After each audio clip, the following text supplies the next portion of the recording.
யோகிராம் சுரத்குமார் ஜெயகுரு ராயா. ஞானிகள் வருவதற்குரிய காரணம். இத்தகைய ஞானிகள் இங்கே ஏன் வருகிறார்கள்? இந்த இடம் ஞானிகளை ஈர்க்கின்ற புனித இடம் என்பது மாத்திரமல்ல, அருணாச்சலேஸ்வரரை நினைத்தாலே முக்தி கிடைக்கும் என்பார்கள். இந்த மலையே ஜோதி வடிவானது. இங்கே இறைவனை தரிசிக்க வேண்டுமென்று ஆயிரக்கணக்கான மக்கள் வந்து கொண்டே இருக்கிறார்கள். அப்படி வருகிறவர்களில் பெரும்பாலோர் இறைவனிடம் அன்பு கொள்பவர்கள். அப்படி உள்ளவர்களுக்கு அனுகிரகம் பண்ண வேண்டுமென்ற எண்ணத்தோடு இங்கே ஞானிகள் வந்து தங்குகிறார்கள். தம்மிடம் உள்ள அருட்செல்வத்தை எடுத்து வழங்குவதற்கு தகுதியானவர்கள் எப்போது வருவார்கள் என்று காத்து கிடப்பார்கள். மாட்டுக்கு புல் போட வேண்டுமென்று நினைப்பவர்கள் மாட்டை தேடிக்கொண்டு போவதில்லை. மாடு தண்ணீர் குடிக்க வரும் துறையிலே போய் காத்திருந்து மாடு வரும்போது புல் போடுவார்கள். அதுபோல ஞான தபோதனர்கள், பக்தர்களும் பெரியவர்களும் அதிகமாக வருகிற இடம் எது என்று ஆராய்ந்து அவர்களுக்கு நலம் செய்வதற்காக, தாம் செய்த தவத்தின் பயனை பகிர்ந்து கொடுப்பதற்காக அந்த இடத்திற்கு வருகிறார்கள். இங்கே உள்ள கோவில் நடமாடா கோவில், ஞானிகளோ நடமாடும் கோவில்கள். கங்கை கரையில் திரு அவதாரம் செய்து தென்னாட்டில் சில இடங்களுக்கு சென்று திருவண்ணாமலை வந்து ரமண பகவான் அருளை பெற்று பிறகு ராமதாஸ் சுவாமிகளின் உபதேசத்தை பெற்று வந்து இங்கே தங்கியிருக்கிறார் நம்முடைய சுவாமிகள்.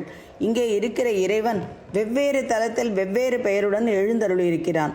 காசியில் விஸ்வேஸ்வரனாகவும், மதுரையில் சோமசுந்தரனாகவும், அண்ணாமலையில் அருணாச்சலேஸ்வரனாகவும் இருக்கிறான். இப்படி உள்ள பெரிய தலங்களுக்கு வந்துதான் ஞானிகள் இறைவனுடைய அனுகிரகத்தை பெற வேண்டும் என்பதில்லை. அவர்கள் குகையிலிருந்தே தவம் செய்து கொண்டிருக்கலாம். அவர்கள் எங்கே இருந்தாலும் அந்த இடம் தலமாக இருக்கும். படிக்கணக்கில் அரிசி வைத்திருப்பவன் தான் இருக்கும் இடத்திற்கு வருகிறவர்களுக்கு மட்டும் சாப்பாடு போடுகிற சின்ன அன்னதானக்காரன். மூட்டை கணக்கில் அரிசி வைத்திருக்கிறவன் அன்னதானம் பண்ண வேண்டுமானால் பெரிய உற்சவம் நடக்கிற இடத்தை நாடி செல்ல வேண்டும். அதுபோல பெரிய ஞானிகள் மக்கள் அதிகமாக வந்து கூடும் இடத்திற்கு வந்து தங்குவார்கள். அத்தகைய இடங்களில் திருவண்ணாமலையும் ஒன்று. ஒரு சிறிய வியாபாரி தான் இருக்கும் இடத்தில் இருந்தே வியாபாரம் செய்வான். பெரிய வியாபாரி என்றால் அவனுக்கு எல்லா பெரிய நகரங்களிலும் ஏஜென்ட்டுகள் இருப்பார்கள். பரமேஸ்வரன் ஆகிய பெரிய வியாபாரி அருள் வியாபாரம் செய்கிறான்.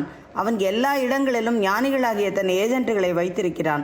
இது பெரிய இடம், ஆதலாலே இதற்கேற்ற சிறந்த ஏஜென்ட்டுகளை அனுப்புகிறான். அத்தகைய பெரிய ஏஜென்ட்டுகளில் ஒருவரையே நாம் இப்போது இந்த இடத்தில் பார்க்கிறோம். மிகப்பெரிய உத்தியோகத்தில் இருப்பவர்களை நேரே போய் நாம் காண முடியாது. அவர்களுடைய காரியதர்சி மூலம்தான் அணுக முடியும். அப்படி போவதுதான் சரியான வழி. த்ரூ தி ப்ராப்பர் சேனல் என்று ஆங்கிலத்தில் சொல்வார்கள். ஆண்டவனை நம்மால் அணுக முடியாது. அவருடைய பிரைவேட் செக்ரட்டரி ஆகிய ஞானிகளின் மூலமாகத்தான் அணுக வேண்டும். மிகப்பெரிய அதிகாரி என்றால் அவருக்கு மிக அதிகமான செக்ரட்டரிகள் இருப்பார்கள். இறைவனோ மிக மிக பெரிய அதிகாரி.